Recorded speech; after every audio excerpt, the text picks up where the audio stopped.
we're going to use some Oldsmobile, they're brand new pistons. They're 350 pistons. And we want to bore this. It's a common thing, I believe, in these 400s. This is one of the early 400s. It's the large bore short stroke. Okay. So it takes an oddball cam. I have to get ground for it. They don't make cams for these anymore, so there's only so many people have the cams. But it's for a 1965 Olds 442 4-speed. Those are the A heads. So what we want to do is we want to do valve job. It's going to talk to you and your dad about, it's just a stock rebuild, okay?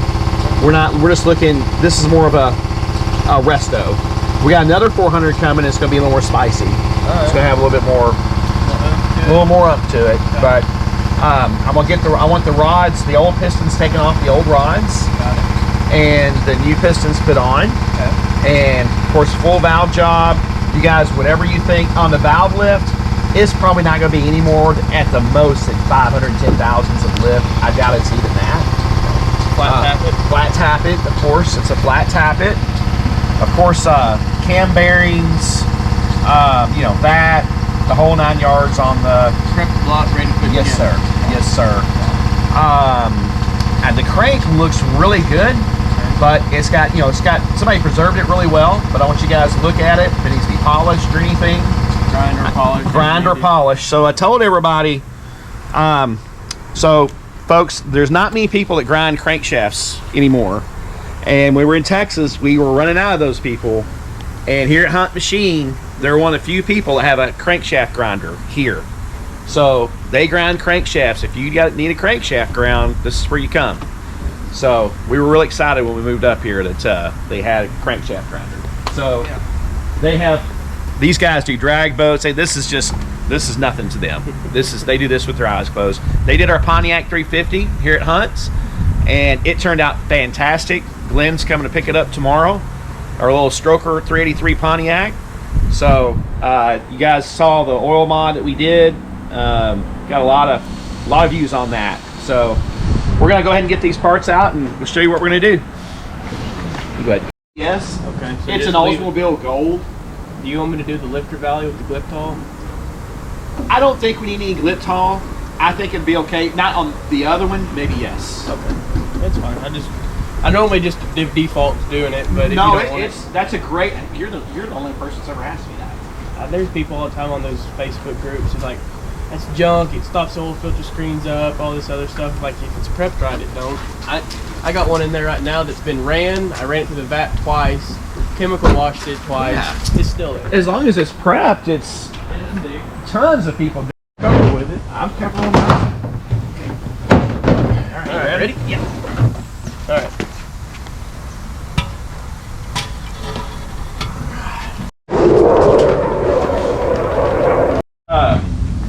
So what we have is a 350 Olds. I'm assuming somebody put on here, it said high compression. We're not going to pick the cam out again until we get a piston assembled back at the shop, put in the block, and see how far down in the hole it is so we can pick out our cam. But here at Hunt's, they're going to take care of all our machine work, and they're going to balance whatever needs to be balanced. And this is what they do every day. So on our heads, whatever they say on our heads, what are these valves? If they need to be replaced, we're going to replace them. Hardened exhaust seats. Whatever needs to be done to this, guys. We're starting our build on our Olds. Also, of course, deck the block. Sure we got everything is flat. Just the good stuff. Any other suggestions on your part? I mean, if you're just going back stock, sounds like you got everything kind of planned out. Pretty stock. That is a sealed power piston. It is a sealed power piston? Yep. Okay. Forged, L2331. Nice, so they're forged. All right, there you go. Old TRW slugs. Cool. It's a good piston. You can't tear these things up. Good to know. So you guys, I want you guys to order the bearings and the rings. I'm assuming y'all can do a gasket set for this. As long as it's in stock, yeah. Okay. Once we got one in stock, a gasket set for it. let's see. I've got other parts. Kevin's going to be sending me oil pan, intake, carburetor, all that stuff. We'll get the lifters later on. But here at Hunt's, they got awesome stuff. I mean, right here you got a Coyote engine. This is way exotic compared to the stuff what we're bringing them. So really cool stuff. I'm going to be bringing, like I said, the other Oldsmobile 400 here is going to be coming once Kevin sends it up our way. But these guys got a lot going on, but they turn them around. Yeah, you're showing the nasty part of everything. So they got a run stand like ours, so theirs is a lot more tidy than ours. Nice little hot small block Chevy sitting here. Yep, pretty cool. And then Eddie's Nova that he's raced for I don't know how many years he's told me about. Really wicked little Nova right there. And is that your C10? Yeah, it's mine. That's yours? Yeah, it's cool. nasty. It's a cool C10, popular truck. 69? 71. 71. I knew we used to have a 67. But yeah.